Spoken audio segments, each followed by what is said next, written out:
Al-Muntaqim, itu sifatnya. Ar-Rahman, Ar-Rahim, Al-Halim, sifatnya. Tapi itu guru tak tempat orang, dia terima dia waktu berita dia malam. Tuhan cantik. Kemudian Tuhan jauh. Ingat tak dulu? Dia lanyak tu guru tu bawah kata lebih teruk, dia lanyak 5 orang. 5 orang bertahan ada lanyak sikit-sikit. Tapi tu guru ni jenis dia tak peduli. Lagi lanyak dia, amat tak tahu. Demo tu tak kerti, tak kerti agama. Dia main gitu. Habislah. Dia lanyak harus segala berbagai-bagai perkara. Hadirin sekalian, tahun 99 kita survive lagi di Kelantan, menang lebih besar. Tahun 2004 menang lagi, 2008 menang lagi. Sekarang Kelantan tu macamlah mereka giwak. Oh, tak pakai dah Kelantan ni. Kita lihat pula Terengganu. Siapa ambil alih pemerintahan Terengganu? Abdul Hadi Awang. Cina ke tak? Cina. Jadi Awang tu anak Kota Melaka, Cina. Mustafa Ali. Kan dia Sri Lanka sana. Wan Mutalembong. Wan Mutalembong Cina daripada Taiwan. Abu Bakar Cik. Cina. Dia mata Portugis mana? Semua menteri besar Exco Melayu anak Terengganu beragama Islam. Hadirin sekalian, Terengganu negeri yang dapat royalti. Perjanjian bukan persepahaman politik, perjanjian. Kerajaan negeri dengan Petronas. Bila berlaku Perhimpunan Agung UMNO, ada perwakilan daripada Terengganu mencadangkan supaya bayaran royalti dihentikan. Bayaran pertama telah dibayar 400 juta. 6 bulan pertama kita memerintah Terengganu. 400 juta bagi Terengganu ini banyaklah. Dapatlah kita buat pembangunan dengan lancar. Bila ada hura-hura UMNO nak tarik ke pusat, nak batalkan perjanjian, kami buat mesyuarat peringkat pemimpin tertinggi PAS. Waktu itu Allahyarham Ustaz Fadzil Nur masih ada. Kita bincang. Wakil veteran yang biasa duduk dalam UMNO kemudian mengerti PAS, Datuk Isyamuddin Yahya. Dia kata UMNO gempak dia takkan tarik royalti ini. Karena royalti ini perjanjian, bukan persepahaman. Mustafa Ali, tokoh veteran yang biasa duduk dalam Barisan Nasional, dia kata memanglah UMNO buat gempak politik, dia tak akan tarik royalti ini. Tambahan pula kita negeri Melayu, UMNO Melayu, takkan nak nanya Melayu. Kami pun berfikiran begitu.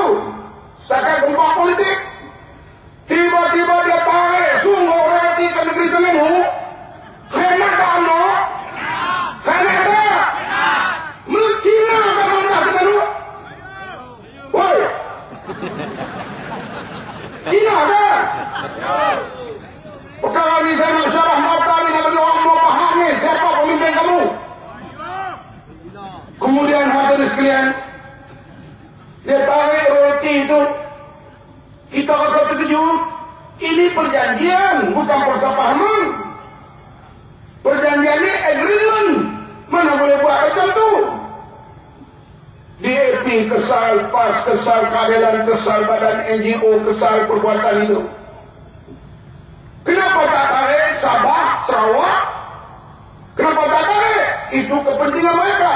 Artinya perjanjian laku selagi UMNO memerintah. Bila UMNO kalah, semua perjanjian dibatalkan. Inikah cara memerintah? Hah? Lebih kuluk pun tak memerintah begini. Kemudian tengoklah apa berlaku di Terengganu. Dirobohkan masjid di Kampung Bujar. Masjid itu Cina yang dirikan. Sebab itu UMNO roboh. Betul tak? Masjid dirobohkan. Tanah-tanah yang kita beri belum sempat beri geran. Yang buat rumah dia pergi runtuh. Cina kayak yang penduduk tanah-tanah yang diboleh kerajaan negeri itu. Cina ya? Dia bubuh gas memata, dia pekeban hadirin sekalian, masuk ke masjid sekali. Tapi kenapa tak heboh? Tak keluar dalam watak berita, tak keluar dalam utusan. Faham tak? Akhirnya uang royalti itu digunakan sehabis-habisnya oleh UMNO dan Barisan Nasional untuk tawan negeri Terengganu. Dengan takdir Allah selepas itu, Kelantan pula tumpah minyak. Kelantan dalam tak ada minyak pun, orangnya sudah naik minyak, tambahlah ada minyak.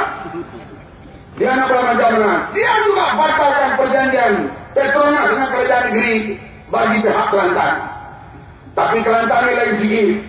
Mimpin UMNO berpecah, termasuk yang berhormat mulia Tengku Razili Hamzah, yang tanda tangan perjanjian itu. Dia pengurusi Petronas waktu itu. Dia kata perjanjian itu tak boleh dibatalkan. Oleh itu dia memihak kepada rakyat Kelantan untuk bawa kes itu ke mahkamah. 30 hari bulan ini Tuan Guru Aziz akan ke mahkamah bersama dengan rakyat Kelantan untuk saman kerajaan pusat di mahkamah.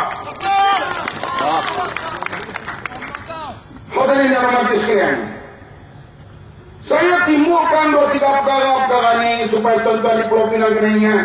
Janganlah menganggap kerajaan UMNO BN serang Pulau Pinang karena ketua menteri kita Limbuan Cina, bukan Islam. Kalau Mak Sabu jadi ketua menteri Pulau Pinang, UMNO serang atau tidak? Lebih dahsyat lagi, dia lipat kaki 4 naik atas.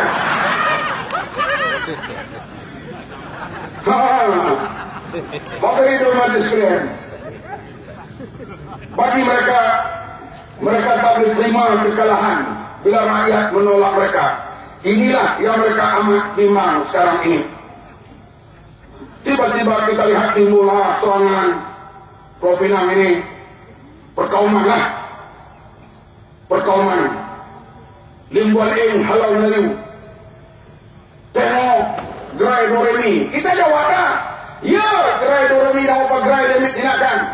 Daripada 20 gerai, kalau ada 4 hak Melayu, 12 hak Cina, 12 hak Cina yang diroboh itu disiaga oleh Tok Kepala Utusan. Disiaga? Udah habis dah kita jawab, mari pula bulan Ramadan. Tak boleh meniaga pasar Ramadan di kontak. Tengok-tengok, kutip duit untuk buat pasar Ramadan, UMNO yang tak bayar pada PDC. Betul tak? Tapi nama ketua menteri kita sudah tercemar. Mereka boleh lagi? Tak ada ni. Saya masa jadi naik presiden dan Pulau Jaya di Pulau Pinang 4 tahun dulu, saya bersama dengan penduduk Sungai Dua. Waktu itu tanah mereka diambil di pekan Sungai Dua. Karena tanah itu tanah Cina. Dia nak ambil balik apa pembangunan, tanah dia, kita nak buat jalan. Cuma kita merayulah, berilah sedikit pampasan. Yang nak dijanjikan tu, yang diperjuangkan oleh wakil rakyat situ, kita nambah sikit sangat. Boleh tak naikkan sikit lagi pampasan? Akhirnya pihak tuan tanah itu setuju. Pampasan dinaikkan sikit lagi. Maka penduduk situ pun berpindah, mari ke Johor. Termasuk yang pindah itu kakak sepupu saya yang duduk situ dah lebih 50 tahun. Zaman itu zaman Kosukun. Ada tak berita keluar apa Kosukun Halau Melayu? Ada tak? Kenapa? Woi, kenapa? Kenapa? Ada tak berita Kosukun Halau Melayu di Sungai Dua? Ada tak? Tak ada. Sebab waktu itu BN yang buat. Bagi kita bukan soal Halau Melayu. Itu dia nak buat pembangunan. Tanah itu tanah private. Kita hanya tuntut